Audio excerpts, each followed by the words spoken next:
2 ay əvvəl dünyaya göz açmış körpə dünya işığından məhrum qalıb.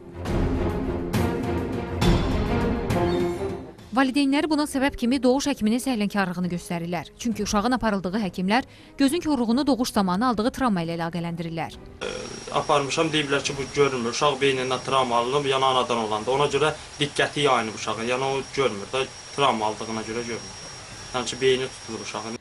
Maraqlısı budur ki, uşağın valideynləri doğuşdan sonra körpənin gözündə qızartı hiss ediblər və bu barədə doğuş həkiminə məlumat veriblər.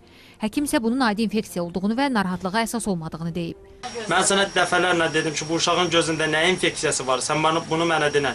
Sən mənə deyirsən ki, elə-belə infeksiyadır, külək dəyib, nə bilim nədən olub, uşağı plasiyonda xəstələnir. Sən Zülfiyə həkim mənə bu sözlər dedi. Mən də ki, pləməklə də xəstələnir, dedi uşaq. Dedi, boşdur, olub keçəcək. Ancaq indi görürəm ki, uşağın gözləri görmür. Bir neçə dənə xəstəxanaya aparmışam, Lənkərana aparmışam, Cəlilabada aparmışam, deyirlər ki, görmür. Uşağın anası Cəlilabad rayon sakini Şərqiyə Vəliyevanın doğuşu Sabunçu rayonunda yerləşən 3 saylı şəhər klinikasında baş tutub. Doğuşu həyata keçirən Zülfiyə həkimlə əlaqə saxladıq. O, doğuş zamanı körpənin travmalanmaq ehtimalının olmadığını dedi.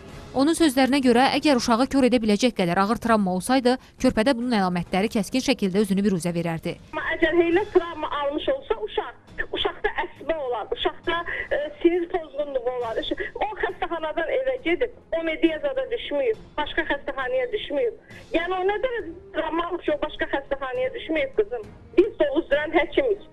Doğuzdururuq verib tetik şöbəyə, düzdür. Bizdə uşaq həkimi var.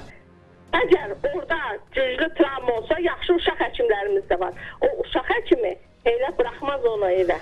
Həkim uşağın öz hesabına təkrar müayinədən keçirilməsinə belə razı olduğunu deyir və problemin həkim səhlənkarlığından qaynaqlanmamasında israr edir.